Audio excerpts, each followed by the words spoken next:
Okay, buckle up, kiddies. Today's video is going to piss some of you off. We're going to be dealing with some hard truths. Because of this, our drink of the day is whiskey, straight up. I'm not going to show you how to make this one because, really, sláinte.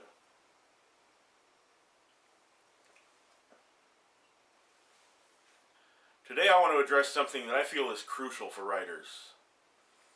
For as long as I've been a writer, 33 years or so, the common wisdom has been that if you want to be a writer, you must first be a reader. I've never questioned this wisdom because, to me, it just makes sense. You can't do anything without learning from those who have come before. Lately, however, I've seen a lot of posts in forums and Facebook groups from writers, particularly young ones, saying they hate reading and seem to think that it's unfair that anyone would tell them they have to read. I've seen virtual hissy fits at the mere suggestion that they'll have a tough time writing well without reading. Even someone like myself, who's been writing most of his life and reading even longer, still has to read. Now, cards on the table. I don't really believe in writer's block. Mainly because most of the time I've claimed to have been blocked, I've really just been lazy. But the few times I have been truly blocked, I eventually come to realize it's because I haven't been reading regularly. Without taking more in, the well just runs dry. Without fail, once I sit down and devour a book or two, the words start to flow again. Now I get it, your parents, your grandparents, even your friends just love everything you write. You can do no wrong. You're a golden god and you're going to take the world by storm. You don't need to learn from the masters, because you have your own way of doing things, and what's more, you don't want anyone else's writing to influence your work. I got bad news for you, kiddo. The world's going to eat you alive. In his book, Lifelong Writing Habit, Chris Fox has an entire chapter devoted to this. It's titled, Your Finger Painting Sucks. Yes, the people you know are supposed to be supportive. You'd be crushed if they weren't.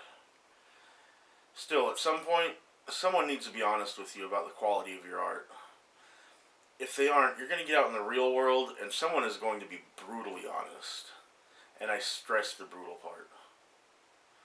People who don't know you, particularly people in the publishing business, or even worse, people who paid their hard-earned money for your book, are going to be crushingly honest. They don't care about your feelings, especially if you've wasted their time, money, or both. More importantly, why do you even want to be a writer?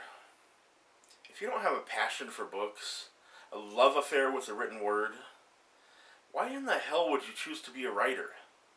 For the fame? There are much easier ways to become famous.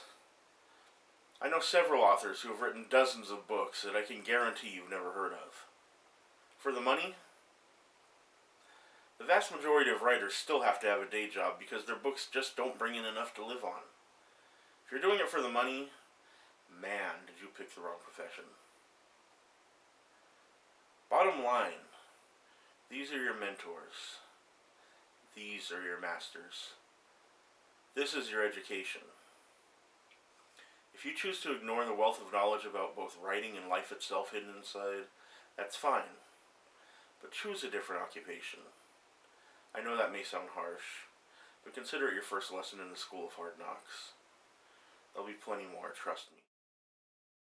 So that's all I have for you today. If you have any questions, or if there's anything you'd like to hear me ramble on about, leave a comment below or hit me up on social media. Links are in the doobly. I'm still trying to get my custom URL.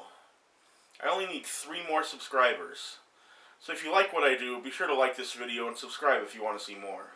Don't forget to ring my bell to be notified when I put out new videos. Now I've got some writing to do, so do you.